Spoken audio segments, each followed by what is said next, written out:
नमस्कार दोस्तों, हम लेकर आ चुके हैं आप लोगों के लिए 10 मिनट में 50 ताज़ा और बड़ी खबरें। बताएंगे दोस्तों आखिरकार क्यों जंतर मंतर पर ईवीएम को लेकर मचा बवाल, तो गोदी मीडिया ने न्यूज़ की गायब। आखिरकार कैसे दोस्तों एक बार फिर से हमास इजराइल की जंग में आ गया है नया मोड़ दोस्तों। जी हाँ, आपको बता दें हिजबुल्लाह ने ताबड़तोड़ हमले कर दिए। और क्यों आखिरकार दोस्तों अखिलेश बोले ये बीजेपी का आखिरी बजट है, 24 में बनेगी नई सरकार। कैसे दोस्तों प्रधानमंत्री नरेंद्र मोदी पर राहुल गांधी की भविष्यवाणी हो गई सच। तमाम मुद्दों पर होगी बात, लेकिन उससे पहले अगर आपने अब तक हमारे चैनल को सब्सक्राइब नहीं किया है जल्दी से कर लीजिए। पास में एक घंटी आएगी, इसको भी दबाइए ताकि हर वीडियो की दोस्तों जो अपडेट है वो आप तक पहुंच पाए। दरअसल दोस्तों इस देश में किस तरीके से लोकतंत्र की हत्या हो रही है सबने देखा। ईवीएम को लेकर फिर से दोस्तों मोर्चा खोल दिया गया है। ईवीएम को हटाने की मांग को लेकर दोस्तों जंतर मंतर पर भयंकर हंगामा हो रहा है। इतनी लंबी तादाद में अगर जनता उतरे दोस्तों किसी चीज़ के विरोध में, तो भाई घोटाला तो है। अगर घोटाला नहीं होता दोस्तों तो ईवीएम को इतना डिफेंड क्यों किया जाता चुनाव आयोग की तरफ से। क्यों चुनाव आयोग दोस्तों किसी बात का जवाब नहीं दे रहा है। क्यों ईवीएम बनाने वाली कंपनी में मोदी सरकार के 4 व्यक्तियों को बिठा दिया गया है ताकि उनके पास कोर्ट की जानकारी हो, तमाम जानकारियां हो कि ईवीएम को कैसे बनाया जा रहा है दोस्तों, क्या किया जा रहा है। 2024 को जीतने के लिए दोस्तों मोदी सरकार ने अपने तमाम हथकंडे अपना लिए हैं। अब आप समझिए, पहले तो एक एक करके सरकारों को गिराया जा रहा है। अभी बिहार में सरकार गिरी, अब दोस्तों बताया जा रहा है झारखंड में भी यही करना चाहती है सरकार। लेकिन सबसे बड़ा मुद्दा ईवीएम का है जो इस वक्त खड़ा हो गया है। आपको बता दें दोस्तों हमास इजराइल की जंग में नया मोड़। एक बार फिर से हिजबुल्लाह ने की राकेटों की बौछार, तो इजराइल ने दोस्तों जोड़े हाथ पैर। दरअसल आपको बता दें चले हिजबुल्लाह ने एक बार फिर से दोस्तों ज़बरदस्त तरीके ताबड़तोड़ हमले कर दिए। हिजबुल्लाह ने दोस्तों जो हमले किए हैं उसको लेकर कहीं ना कहीं बुरी तरीके से फंस गई है ये सरकार। दरअसल हम आपको एक चीज़ बता दें, हिजबुल्लाह दोस्तों एक के बाद एक बड़े अटैक कर रहा है जिसको लेकर परेशानी में आ गई है ये सरकार।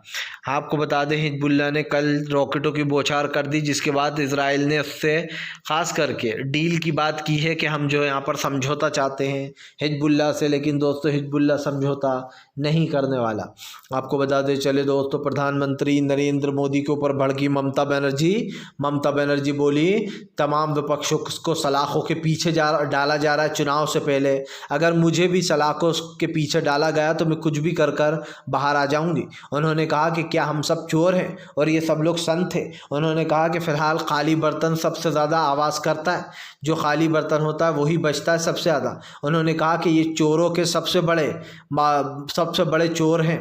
ममता बनर्जी ने कहा कि फिलहाल ये लोग जिस तरीके की से विपक्ष को जेलों में डाल रहे हैं, इससे साफ दिखाई देता है कि बीजेपी चुनाव जीतने के लिए विपक्ष को ख़त्म करना चाहती है। उन्होंने कहा कि फिलहाल एजेंसियों को लेकर, इसीलिए अपने साथ एजेंसियों को लेकर घूम रहे हैं क्योंकि ये अभी सत्ता में है। लेकिन याद रखना वे सत्ता से हमेशा सत्ता में नहीं रहेंगे, सत्ता से जाते से ही उनका सब कुछ ख़त्म हो जाएगा। सीधी सी बात ये है दोस्तों कि आज जो मोदी सरकार विपक्ष के साथ कर रही है, मेरी बड़ी इच्छा है दोस्तों, दिली इच्छा है कि 2024 में विपक्ष की सरकार बने और वो बीजेपी के एक एक नेता को चुन चुन के जेल में ठूसे।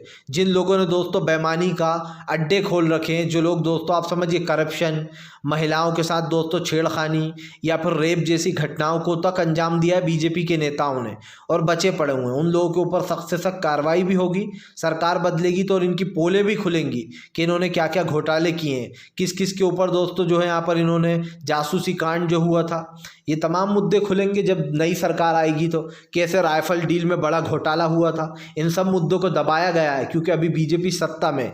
जब जाहिर सी बात है हमेशा सत्ता में नहीं रहेगी, जैसे ही सत्ता से जाएगी इन सब मुद्दों को उठाया जाएगा। आपको बता दें चले दोस्तों आखिरकार एक बार फिर से जो है यहाँ पर राहुल गांधी ने सच कर दी अपनी भविष्यवाणी दोस्तों। 2016 का वीडियो अब हुआ सोशल मीडिया पे वायरल। दरअसल दोस्तों आपको याद होगा पेटीएम ने अभी बीते दिन आरबीआई ने पेटीएम पर रोक लगा दी है। पेटीएम बैंक और तमाम जो उसकी सुविधाएं थी अब उसमें नए अधिकारी नहीं जुड़ सकते।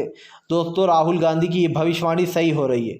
आपको बताते चले राहुल गांधी ने कहा था पेटीएम का मतलब ये है पे टू मोदी, मतलब कि जो पैसा आप पे करते हो ये मोदी के पास जा रहा है। इसी को लेकर आपको बताते चलें सीधी से आरबीआई ने कहा है कि फिलहाल custom account wallets stage digital top up को स्वीकार नहीं किया जाएगा। यानी कि अब जो लोग भी पेटीएम में ये अकाउंट खोलने की कोशिश करेंगे, इन सुविधाओं का लाभ उठाने की कोशिश करेंगे, वो इसको नहीं उठा पाएंगे। माना ये जा रहा है पेटीएम में दोस्तों बड़े घोटाले हो रहे थे इसको लेकर, और बड़े पैमाने पर दोस्तों लोगों को चपत लग रही है। यही कारण है जो अब पेटीएम पूरी तरीके से बदनाम हो गया था।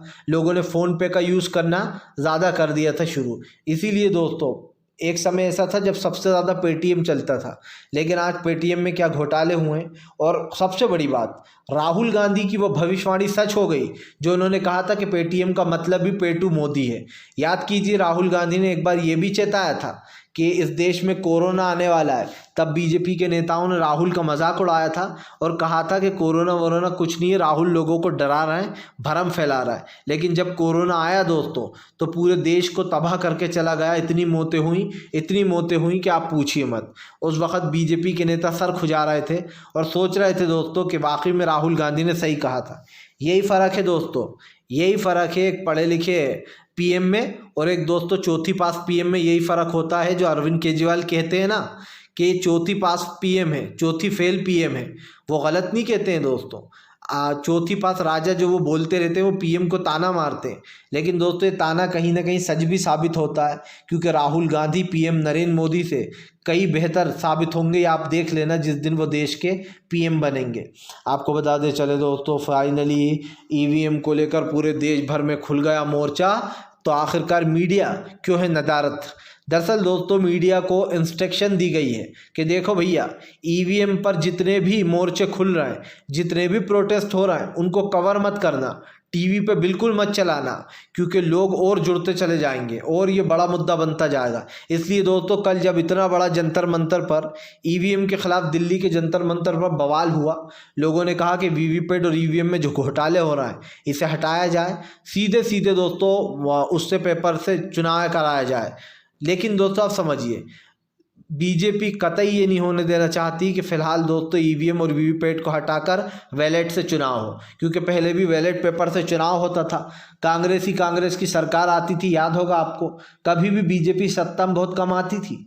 लेकिन दोस्तों जानबूझकर बैलेट पेपर से चुनाव नहीं कराया जा रहा, क्योंकि दोस्तों ये सरकार सिर्फ और सिर्फ चाहती है कि वह हमेशा सत्ता में बनी रहा है। बात सिर्फ यहीं तक नहीं है, बीजेपी ने ईवीएम कंपनी में अपने 4 लोगों को घुसा रखा है, वो भी बाकायदा दोस्तों उसके सबसे बड़े पैनल टीम में, जो वहाँ के खास कर जो बड़ी पैनल टीम है उसमें ईवीएम बनाने वाली कंपनी में बीजेपी के 4 लोग क्या कर रहे हैं, ये कांग्रेस ने सवाल पूछा था। चुनाव आयोग ने उस पर भी कोई जवाब नहीं दिया। और दोस्तों अगर जवाब दे भी रहा है वो तो टाल मटोल वाले बयान दे रहा है। इसका मतलब आप समझ लीजिए कि चुनाव आयोग दोस्तों निष्पक्ष नहीं रहा। ये अब चुनाव आयोग में कौन कौन अधिकारी होंगे ये निष्पक्ष नहीं रहा, क्योंकि जब सुप्रीम कोर्ट ने कहा था कि चुनाव आयोग के जो अफसर हुआ करेंगे उनको 3 लोग डिसाइड करा करेंगे, एक दोस्तों विपक्ष का नेता, एक सत्ता पक्ष का नेता और तीसरे खुद सीजीआई चंद्रचूड़। लेकिन दोस्तों बीजेपी ने एक बिल लाकर चंद्रचूड़ का नाम हटाकर एक और अपने अधिकारी का नाम शामिल कर लिया। जाहिर सी बात है, जब दोस्तों 2-1 से होगा मामला तो बीजेपी हमेशा जीत जाएगी। जब विपक्ष चाहेगा कि हम इस अधिकारी को नहीं रखना चाहते, तो बीजेपी के पास तो ऑलरेडी 2 वोट है, विपक्ष के पास 1 वोट है। हर बार वो जीतेगी कि हाँ भैया 2 वोट हमारे पास है, मेजोरिटी से हम इसी अधिकारी को नियुक्त करेंगे चुनाव आयोग में। तो बीजेपी अपने मन पसंदीदा लोगों को चुनाव आयोग में भरती जाएगी। यही कारण दोस्तों बीजेपी की हर जगह बेईमानी दिखाई दे रही है। चंडीगढ़ मेयर चुनाव में क्या हुआ, खुलेआम धांधली हुई, पूरी जनता देखती रह गई कैसे जो है यहाँ पर दोस्तों चंडीगढ़ में 20 वोट होने वाली पार्टी हार गई और 16 वोट वाली पार्टी जीत गई। और तर्क देखिए क्या दिया गया कि ये 8 जो वोट डाले गए हैं ये इनवैलिड हैं, इसको हम एक्सेप्ट नहीं करेंगे। वाह भैया, मतलब जो दोस्तों पीटा अधिकारी है वो खुद ही उनसे पेन पे स्केच कर रहा है, उन पर मार्क लगा रहा है और उनको रिजेक्ट कर रहा है। इतनी चालाकी बरत रहा है, लेकिन उसे ये नहीं पता था कि वहाँ सामने कैमरा लगा है, वो सब कुछ देख रहा है।